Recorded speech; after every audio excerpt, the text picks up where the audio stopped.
میں جہاں زیب ہارون کو فاؤنڈر legally.pk. آج ہم اپنے لیگل ایکسپرٹ ہارون الیاس صاحب کے آفس میں موجود ہیں.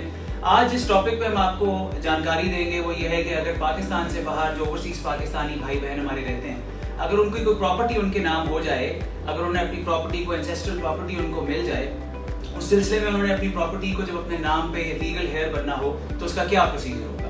جی ہارون صاحب السلام علیکم. جی وعلیکم السلام. Thank you so much to be in my office, اور اٹس این آنر کہ I am also the part of legally.pk.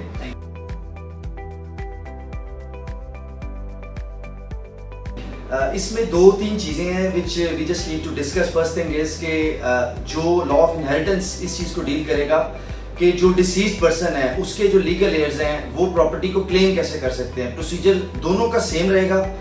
First thing is کہ جب وہ کورٹ کے اندر جائیں گے, جا کے سوٹ فار ڈیکلریشن ایک سول کورٹ میں ڈگری فائل کریں گے, اس کے سرٹن پیرامیٹرز ہیں, کچھ ڈاکومنٹس ہیں جو انہیں ریکوائرڈ ہوں گے.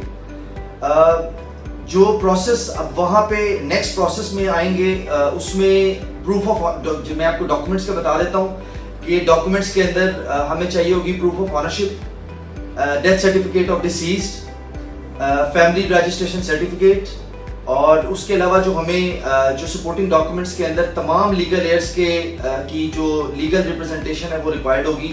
وہ یا تو وہ خود ریپرزنٹیشن دیں گے یا وہ through special power of attorney for the purpose of court representation only, وہ اسپیشل پاور آف اٹارنی کسی کو بھی دے سکتے ہیں.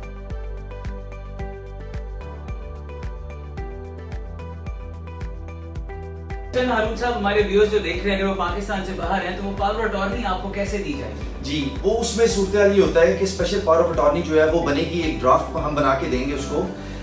وہ صرف اس کے اندر اسپیسیفک پرپز لکھا جاتا ہے کہ that is a court representation purpose for the purpose of getting suit for declaration, اور آپ کی پریزنٹیشن اس کے اندر انوالو ہوگی. صرف اس کے اندر right of sale, right of mortgage اور right to do any certain act involve نہیں ہوگا. اچھا, اس کے اندر کیا ہوگا, ہم ایک ڈرافٹ ایک آپ کو بنا کے دیں گے.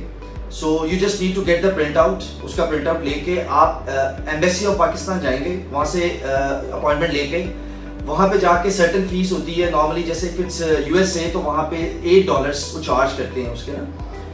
وہاں پہ کونسلیٹ جنرل وہ سگنیچرز کریں گے اور وہ اسٹیمپ کر دیں گے سب کچھ. پرپز از کہ آپ اس وقت جب وائل سائننگ دا ڈاکومنٹ آپ کہاں پر ہیں, آپ US میں ہیں یا کہیں اور ہیں, تو وہ آپ کی پریزنٹیشن امپورٹنٹ ہے. تو وہ ڈاکومنٹ جو ہے وہ آپ یا تو کسی سنگل انڈیویجول کو اپنی ریفرنس والے کو دیں گے, یا آپ legally.pk پہ ٹرسٹ کر کے وتھ کریڈیبلٹی آپ ہمیں بھی دے سکتے ہیں.